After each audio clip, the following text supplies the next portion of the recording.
Hello, everybody, and welcome to Alternative Interactions. I'm Gary. Please like, share, and subscribe. Really helps my channel grow, and your donations have been really generous recently. And thank you, everybody who's given me those generous donations. It really helps me and keeps the adverts free from us during the mid-roll. So thank you very much, everybody. I really do appreciate it. Now, I would be kind of doing a walk in the babble, but it's a bit stormy outside, and I don't really want to get wet. So you've got me inside today. And this is kind of a bit of a housekeeping one. Answering housekeeping is a terrible way I put it. Sorry, beautiful for me. But this one's really answering a few questions that have come up or from comments. And they're not really comments, questions from the comments, but they're comments that I think are definitely worth looking at and explaining or building further. Okay, so there's several in that are in my mind. I'm not going to read out the specific comments, but one which we'll start on, which was from my walk the other day, and I was talking about the 1111, the black and the white, the checkerboard, and the energy associated that by that from the Illuminati, you know, the controlling mechanism. But I wasn't very clear in my language and expressing it. Now, 1111, in fact, no numbers, as far as I'm concerned, are intrinsically bad. It's the energy or the connotation placed upon those numbers that make that bad.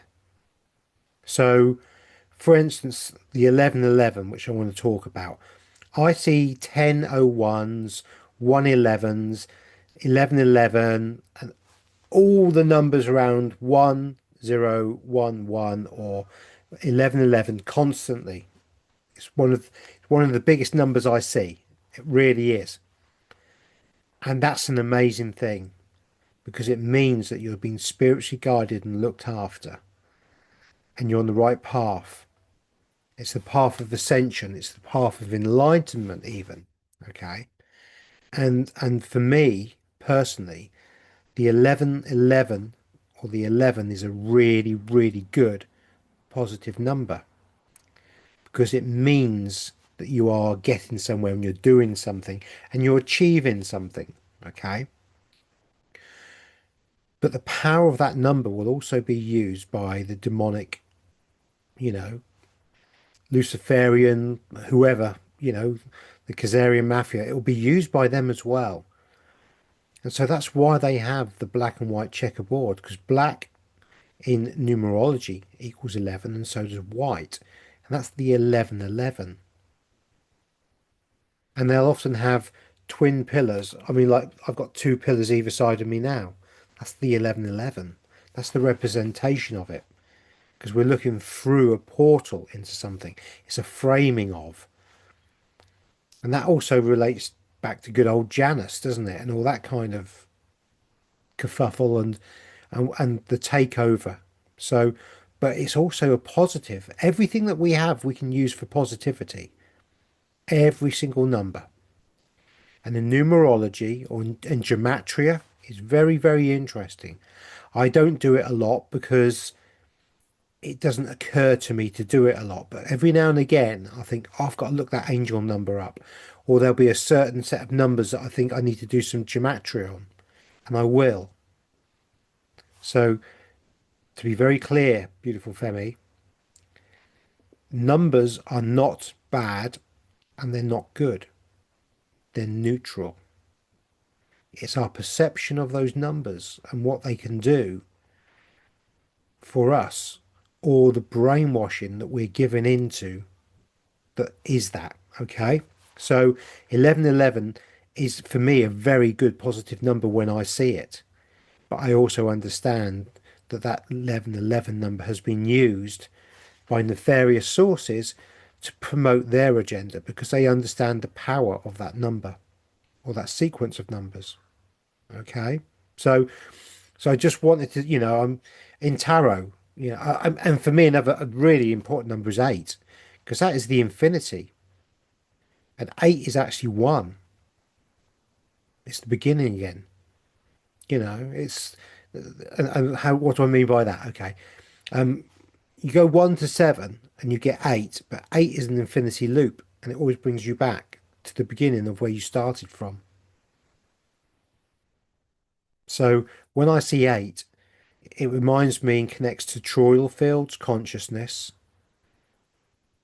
It connects to infinity, power, our own divine power. And it's the yin and the yang as well, because there's two sides of the wing, two sides of that eight with the cross in the middle. The center line of being there, observing and not absorbing. It's all part of the number eight. So I'm not going to go any deeper, particularly into that, but I just want to make sure that I'm clear. So if I'm saying, oh, 666, well, 666 means carbon. We're made of 666, or we were. The old is 666. What the new will be with the crystalline, I'm not sure. And again, I've asked the pendulum, are we going to the crystalline? And it's yes.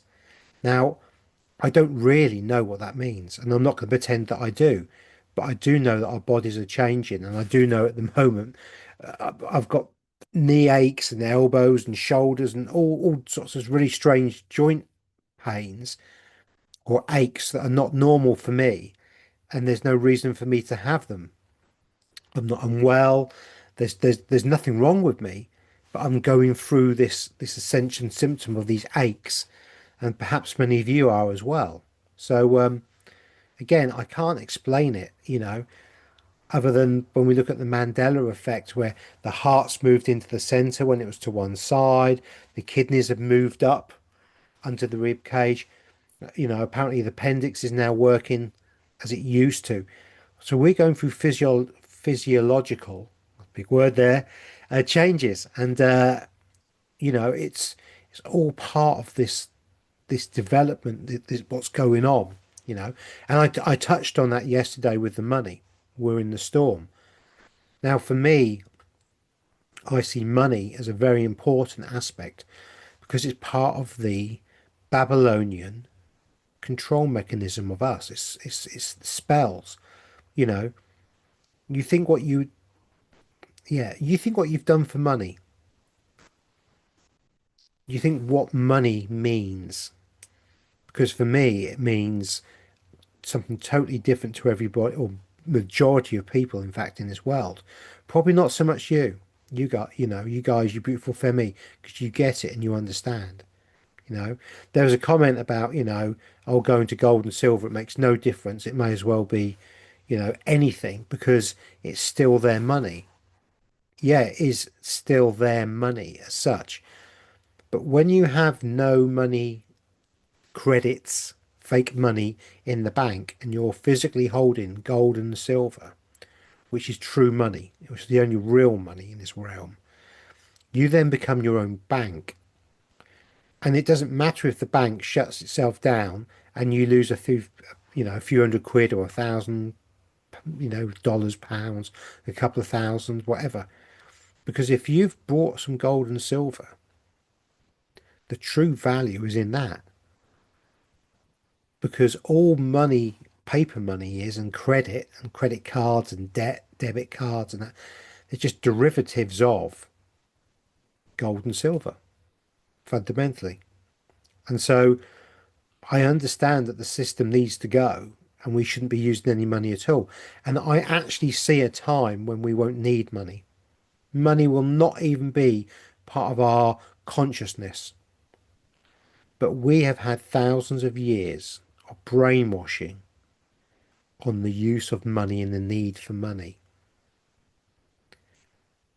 I mean, when we talk about 3D and 5D, I know currently for me it's a state of mind. It's a vibrational frequency. It's a high. It's love. We make it very easy. It's love. Just talk about love. Love for ourselves. Love for everybody else, and putting that love, that light out into the world. It's all about love. Always comes down to it. The strongest emotion in the world is love. And love is light, you know. Love is light, purest light there is, you know. So so when we're talking about currency in the 5D, I don't think we'll ever need money in 5D because it's not a consumer, it's not a consumption based energy as far as I'm concerned. It's a harmony, it's a balance. Love doesn't need money. Money can't buy you love. I think that's a fairly well-known song lyric, and it's something that's gone on before, you know. Just like money can't buy you good health. There's many very, very important things that money can't buy. You know, you can't buy the Grim Reaper, you know, Janice in another form, but you can't buy the Grim Reaper off with money because money is meaningless to the Grim Reaper. And so we are going to go into a stage and a period when we ascend where money won't be a thing. And I'm fully aware of that and I'm very mindful of that. But in the meantime, while we're in a 3D construct, and we are physically still in the 3D. We might be frequency wise higher than 3D, but we are still fundamentally in a 3D realm.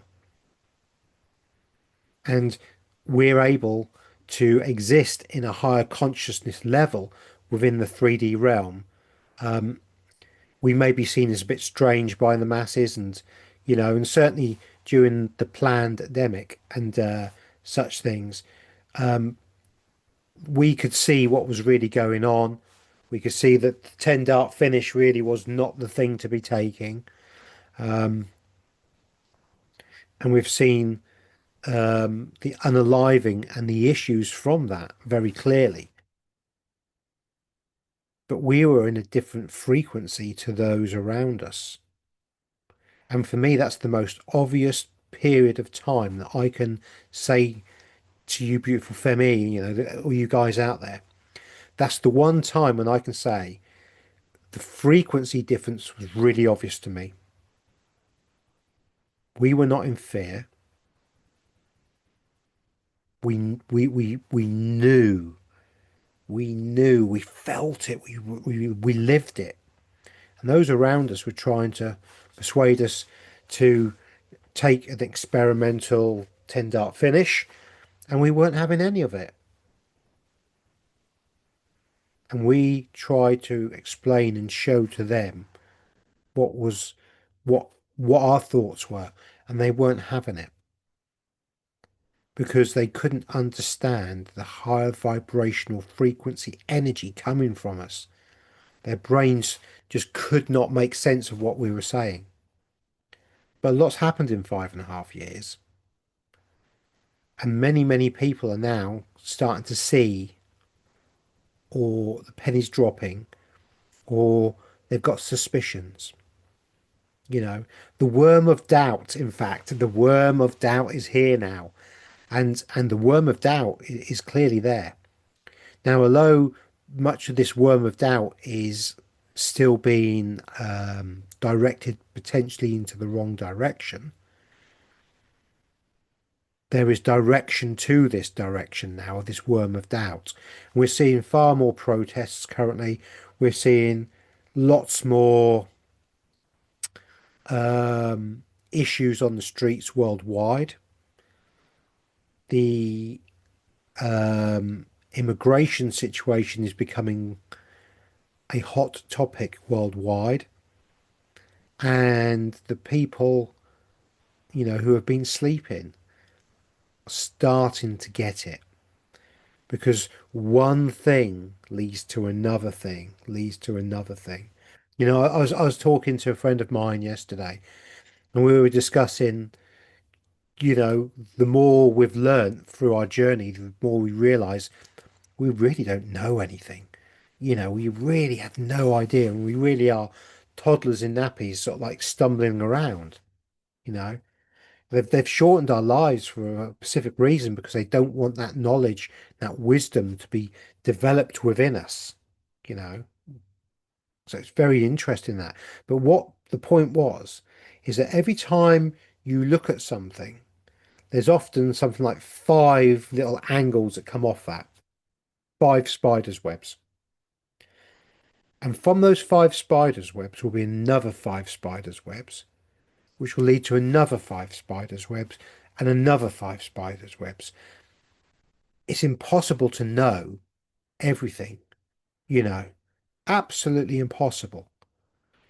And I don't think even those in the top echelons of the darkness have a clue about really what's going on fully because it's just so vast and multi-dimensional and complex. But they have a very simple game plan. And then we see the same game plan play out all the time. You know, divide and conquer and problem, reaction, solution. If you can divide people, be it by race, sex, nationality, or 101 other things, then you can create conflict. And while people are fighting each other and in conflict, they're not looking at the bigger picture, and they're certainly not looking at the person who's dividing and ruling. There's a very good meme that comes to mind on this one for me. And there's a king standing on his castle turret with his advisor, and there's people with pitchforks, and there's people with fire, you know, and he's like, oh my God, you know, we've got people with lanterns of fire, you know, fire, and we've got people with pitchforks. I mean, what are we going to do? And the guy says to the king very clearly, oh, it's very easy. We just have to persuade the people with the pitchforks that the people with the fire or the lanterns want to remove them from them. And then they'll start fighting amongst themselves and they'll completely forget about you, sir. That's exactly what we're seeing. And from that chaos comes their control system. You know, if there is any unrest, civil unrest in the UK and around the world for that matter, I can guarantee you that the laws will be changed super quickly and there will be all sorts of things going on. Now, previously that might have worked, but we're now inside the storm. The financial storm is just one part of that same storm. The people have the worm of doubt, and the worm of doubt is going to start eating at them. And they're not going to, at some point, very soon, in fact, they're not going to listen anymore because the worm of doubt will start screaming in their head. And then the authorities are in big, big trouble because they would have lost control of their divide and conquer because people will come together, possibly for the first time in a long, long time, but they'll come together. And this is kind of what I was talking about with the money yesterday. Now, this isn't going to be a surprise to the authorities, you know, and someone said, well, what happens if you don't have food or provisions or, you know, if they lock us down again? I suspect and I expect them to lock us down again, but for our own safety. This isn't going to be a lockdown of nefarious reasons as such. This is going to be our safety because locking us down or locking the people with the worm in the back of their head going at them isn't going to stop what's coming. It isn't going to slow it down. It's really not because the game's up. Game is up. And there will be civil non-compliance across the realm. The 100 monkey syndrome. It'll be like a contagion of energy the connections between everybody, and we are fully connected, you know, fully connected. We're all one. And when you get that 100 monkey situation where it's a critical mass, it doesn't have to be very big. I'm sure I read or heard somewhere, but saw somewhere that it was something like 15% of the population, 20% of the population, if they rose, would be enough to take out any government in the world. And something like 5 or 10% of the population, if well organized, would be enough to change society forever and the governmental system. Well, I think we're a lot higher than that. I think we're way higher than that. It's just there's no directional pull or no focal point at the moment, but that's going to come. And so they know this is coming, but so do the good guys. There are warehouses for the food and rations. If you don't have anything, it's okay because they will have to come out and give it to you. There will be a humanitarian thing. There'll be, the TV or the radio or you might get Wi-Fi or a signal that will give you information, but you won't be able to hack onto this Wi-Fi and start speaking to your friends because they're not going to want that, are they? But what they will do is like, if you need assistance, like food, then outside your front door, hang a piece of material or something. It could be, you know, in your letterbox, hang a tea towel out of your letterbox. Everybody will get these EBS systems. It'll all be written down, and you'll be able to follow it if you need assistance. There's nothing to worry about. There is no problem. We've kind of been waiting for this period for a very, very long time, and we're now in it.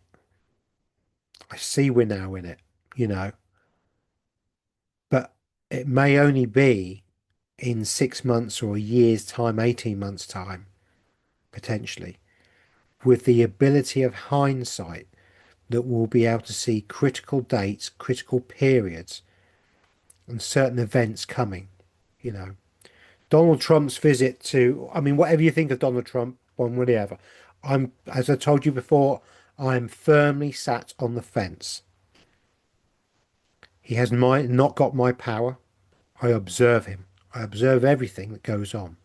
Same as Keir Starmer, that Van der Leyen lying thing in the EU, to Carney, you know, to Carney in Canada,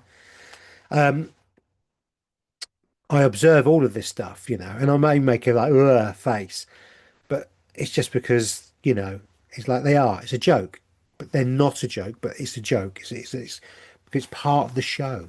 It's part of this this program, this game show that we're going through currently. Now, all these bad actors are gonna get their comeuppance. Many of them have probably likely been dealt with, but Trump coming here and Trump's visit was no accident. And it was very interesting, very telling that when he sat there with Herr Flick of the Gestapo, that's Keir Starmer for everybody else. And of course, this is just a make-believe story, and nothing that I said was real or true. And it's for entertainment purposes only, and comedy aspect only, of course, because Keir Starmer obviously has got nothing to do with anybody else, and he's certainly not connected to any peoples that have been oppressing and using the financial system as a weapon against us. He's not connected to anybody like that whatsoever. Okay, this is just for entertainment purposes only, and of course we have to say that in the UK now, don't we? So Trump was talking about free speech. How do we get onto that one? And our puppet master said, yeah, he's proud of the free speech we have in the UK. Yeah, Yeah. For me doing this, it could be perceived that I've broken the rules. I could get knock on the door and I could get arrested for it. But of course, it's only entertainment purposes only, and it's only a story that may or may not reflect real people. So, very interesting, isn't it?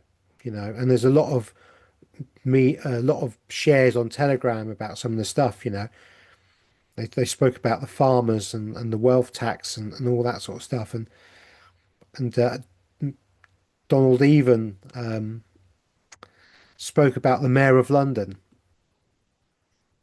in less than shining terms, and it's very interesting. Was it Dominion voting machines were used for that particular part of the election, I believe. We know how that one works, don't we? Seen it in America for sure, haven't we? So what we're seeing is something playing out at the moment, but it's playing out in real time, and we're in the storm now. And at some point in the future, nearish future potentially, there's going to be a critical mass of the 100 monkeys, and the 100 monkeys with a little worm in their head going at them, you know. It reminds me, because I'm of a certain age, and I'm sorry, but the majority of you guys won't know this. But there was two comedians called Ronnie Barker, and it was Ronnie Barker and what was the little one called? Um, I can't remember now. Um, but it was the two Ronnies, the show, and it was a sketch show in probably the 70s, maybe even 80s, but you know, 60s, 70s, 80s. Um, and they did a sketch show called The Worm That Turned. Now, I can't really remember much about it because I was a bit too young, but it seems very pathetic that higher self just said to me, the two Ronnies and the worm that turned. So there we go. The worm that turned and bit its master. It's a bit like the Disney film Ants, isn't it? When those I think they were well, I don't know if they were cockroaches or they were yeah, crickets or something like that, weren't they? You know. But they came in and they were taking the food and not doing anything. And they were well outnumbered and they knew it. And it was only a matter of time before the 100 monkey syndrome happened, the worm that turned, and the ants took over from the crickets or cockroaches or I can't remember what they were now. I can't remember what they were now, but they were something like that, weren't they? You know, locusts perhaps. There we go. Could have been locusts. But we're now in that period where we're about to see the worm turning. The military have plenty of supplies. We have nothing to fear. We've kind of been waiting for this period for a very long time. Some people on the comments, 40 years they've been waiting. I mean, oh my God, you know, patience of a saint you have, patience of a saint. But we're now into that period. We're now in the storm, and we're going to see many things happen, you know. And if you have taken the advice of not me financially, because again, I can't give financial advice, but there's a lot of very, very good people out there telling the truth about silver and gold and have been advising certain ways to do things. And all I'm doing is following their advice and passing it on to you because for me it resonates, you know. So yeah, there will be a time when we don't need money, but at the moment we will need money. And if you think that we're going to go through this period and the norm is not expect or the sleepers that have just woken up not still want their Babylonian god of money in some kind of involvement in their lives, then you know it's not going to happen. But with the right kind of education and the right kind of understanding, they'll soon get to understand how little importance money really has in this realm, and it's not worth anything, in fact. And it's part of their slavery system, their control system of the mental mind and the physical shackles as well. Remember, a mortgage that we have in the UK, and I'm sure it's called a mortgage around the world, means death grip.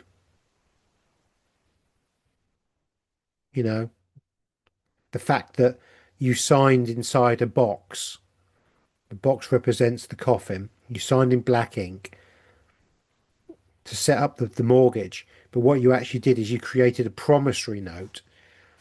You created money out of your own Cesta V account from your straw man account, and the bank cashed that in, created credits out of fresh air, lent it back to you, and you worked for 25 or 35 years of your life to pay back a death grip promise on money that was always yours in the first place, and they charged you interest.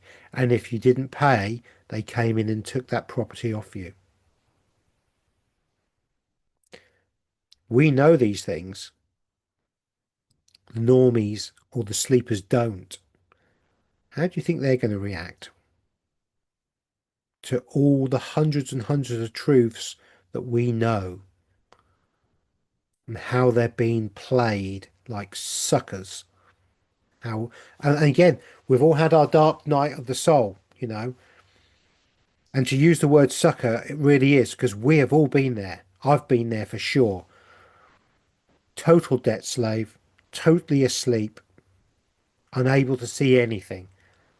Completely different now, I know, but it took time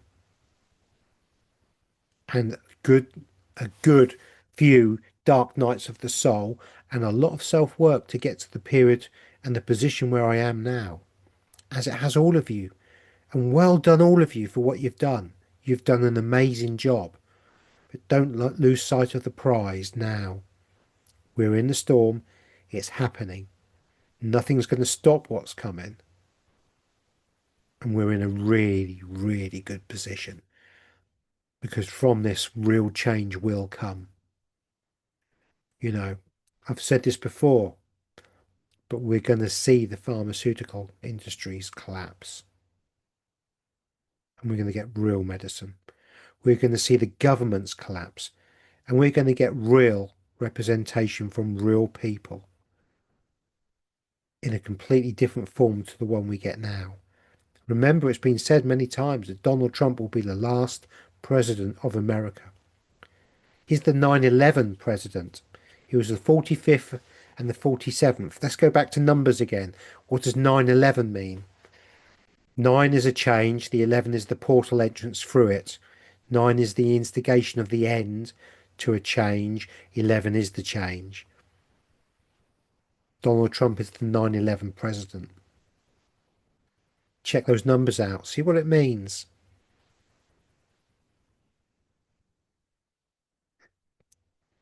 There's a reason why Donald Trump sat out for a term,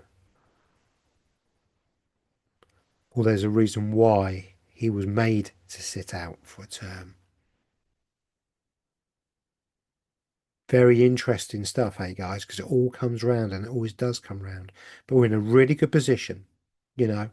And as we get closer and closer, I'm sure, you know, people like Richard Cardinal, loved by Jenny Tarot, Tarot by Isabella, and many, many others will be looking at the cards and giving a bit of a heads up and a little bit of support and bit of support as we go through. You know, there's nothing to fear. Everything's fine. Everything is as it should be. There's some amazing things to happen, and some amazing things are going to happen and to come that the dumb elites cannot even perceive. There's nothing they can do to stop it. That's why they shut down Operation Looking Glass. I have a really good video on Operation Looking Glass. If you don't know about it, it's worth looking at because it explains quite a bit and how we got to here and where here is now, which is we're in the storm. So with that, I'm going to say goodbye and I'll catch up with you, beautiful family, guys, girls, in the future very soon. Love, light, and blessings all. Thank you very much. Bye bye.